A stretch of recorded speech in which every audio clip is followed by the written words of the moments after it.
Bağışlayan və mehriban Allahın adıyla salamlayıram hər birinizi, dəyərli tamaşaçılar. Artıq Ramazan ayının son günlərini yaşayırıq. Təəssüflər olsun ki, bu Ramazan da yavaş-yavaş geridə qalır.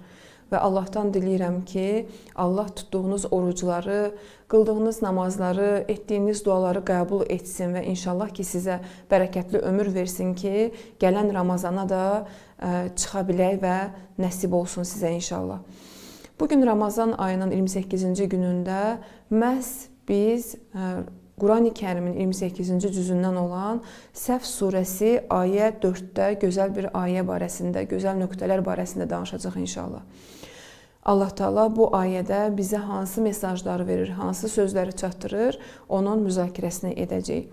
Səhv surəsi ayə 4-də Allah Taala məhz haqq yolda mübarizə aparanlara işarə edir. Və bu ayədə Allah Təbarək və Taala buyurur. Əuzu billahi mineşşeytanirracim. Bismillahirrahmanirrahim. İnnəllaha yuhibbullezine yuqatiluna fi sabilihi saffan ka'annahum bunyanun mersus.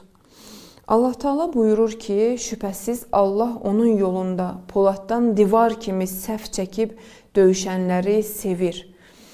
Baxın, ötən gündə biz dəmir barəsində danışmışdıq. Hədid surəsindən olan ayədə dəmirə işarə olunmuşdu. Məhz burada həqiqətən polada yenə də işarə olunur. Şübhəsiz ki, deyir Allah Taala onun yolunda poladdan divar kimi səf çəkib döyüşənləri sevir. Burada Allah Taala haqq yolda mübarizəyə işarə edir. Yəni bir çox ayələrdə, bir çox surələrdə biz Allahın sevdiyi əməllər barəsində oxuya bilərik. Bəzən insanlar başını itirir, deyirlər ki, biz bilmirik hardan başlayaq, necə eləyək, hansı işləri görməliyik. Qurani Kərimdə çox sadə dildə açıq-aşkar ayələr var ki, Allah hansı işləri sevir, hansı işləri sevmir. Bu ayədə Allah Taala bizə çatdırır, bizdən istəyir ki, möhkəm divar kimi haqq cəbhəsində düşmənlə mübarizə aparaq. Yəni, qarşı tərəfin qarşısında büdürəməyək. Məhz Allah Taala kimi sevdiyinə işarə edir, o kəsləri ki, haqq yoldadır, bilir haqq yoldadır və haqq yolda mübarizə aparır. Polad kimi möhkəmdir və divar kimi səf çəkib dayanır Allahın haqq yolunda mübarizə aparır. Allah o şəxsləri sevdiyinə işarə edir. Və Allah sevdiyi şəxsdə sadə bir şəxs deyil, adi bir şəxs deyil. Sözsüz ki, Allah sevdiyi şəxsə nəzər edər və hətta hədislərə əsasən, ayələrə əsasən Allah hansı şəxsi sevərsə, onun məhəbbətini bütün varlıqların qəlbinə də salar. Bəs biz haqq yolda, haqq cəbhəsində düşmənlə mübarizə aparmaqda möhkəm bir divar kimi olmalıyıq, polad kimi olmalıyıq. Və burada səhv çəkib döyüşənlərdən gedir söhbət, yəni əl-ələ verib möhkəm dayanan şəxslərdən gedir söhbət. Biz bu nöqtəyə də diqqət yetirməliyik. Bugün baxırıq ki, müsəlmanlar öz cəmiyyətlərində, yəni müsəlman cəmiyyətində nəinki düşmənlə mübarizəni düşünmürlər heç, öz aralarında belə ixtilaflarla məşğuldular, öz aralarında belə yola gedə bilmirlər. Bu, dəfələrlə müxtəlif ayələrdə biz işarə etdik və danışdıq. Hətta əgər diqqət yetirsəz, 30 günün içində, yəni bugünə qədər ki, 28 ayə biz qeyd etmişik. İnşallah ki, bundan sonra da qeyd edəcəyik. Allah nəsib etsə, bu ayələrin əksəriyyəti ictimai əlaqələrə aiddir.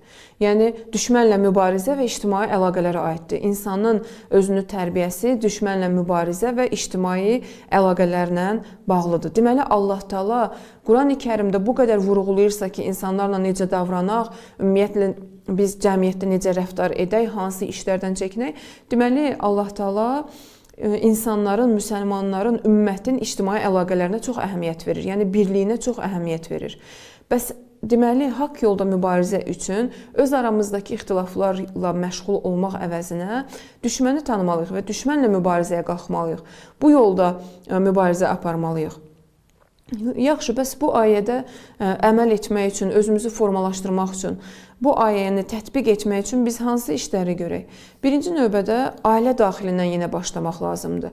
Nəyə görə? Çünki biz dəfələrlə vurğulamışıq ki, ailə kiçik bir cəmiyyətdir ki, əgər bu kiçik cəmiyyət islah olsa, cəmiyyətə də faydalı insanlar verəcək, faydalı işlər görəcək bu cəmiyyət. Və ailə daxilində və ictimai cəmilərdə cüzi ixtilafları kənara qoyaq. Öz aramızda olan cüzi ixtilafları kənara qoyaq. Müştərək hədəflərimiz üçün həmkarlıq edək və bahəm çalışaq.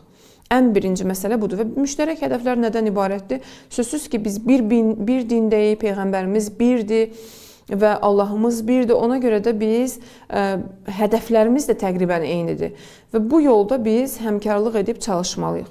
İkinci nöqtə nədən ibarətdir? Düşməni tanımaqla təfrəqə salmaq əvəzinə özümüzü gücləndirək və vəhdət təşkil etməyə çalışaq. Yəni, əgər həqiqətdə biz düşmənimizi yaxşı tanısaq, biləcəyik ki, bugün düşmən bizi hansı yerdən vurur və aramızda hansı təfrəqələri salır, aramızda hansı ixtilafları salır ki, biz başımız özümüzə qarışır və düşmən bizi zəiflətməklə öz hədəfinə daha rahat və asan şəkildə və sürətlə çatır. Bəs biz istəyiriksə ki, düşməni sarsıdaq, düşmənə itaət etməyək, bəs birinci işlərdən biri düşməni tanımaqdır. Yəni, düşmənşünaslıq bəhsidir. Və təfrəqə əvəzinə özümüzü gücləndirək, qüvvətləndirək və birliyimizi, vəhdətimizi möhkəmlədək. Üçüncü nöqtə bundan ibarətdir ki, danışıq və əməlimizi uyğunlaşdıraq. Yəni, əgər bir sözü danışırıqsa, ədalətdən dəm vururuqsa, yaxşı insan kimi danışırıqsa dildə, özümüzü göstərməyə çalışırıqsa, əməlimiz də buna uyğun olsun. Yəni, danışığımızla rəftarımızda uyğunluq olsun, bərabərlik olsun. Haqq yolunun sarsılmasına heç bir şərait yaratmayaq. Deməli, bizim danışığımız və əməlimiz uyğun olmalıdır ki, haqq yolunda insanlar da bizə baxıb düz yolda olmağı istəsinlər, nəinki sarsılsınlar. Yəni, şərait yaratmayaq ki, insanlar İslamdan, müsəlmançılıqdan uzaq düşsünlər. Digər nöqtə isə özümüzü düşmənlə mübarizəyə həmişə hazırlıqlı edək. Yəni, belə hiss edək ki, həmişə düşmən həmlə etməyə hazırdır və biz də sanki ona qarşı özümüzü müdafiəyə hazırıq. Yəni, düşmənlə mübarizədə agah olaq, nadan olmayaq və gözümüz biraz açıq olsun.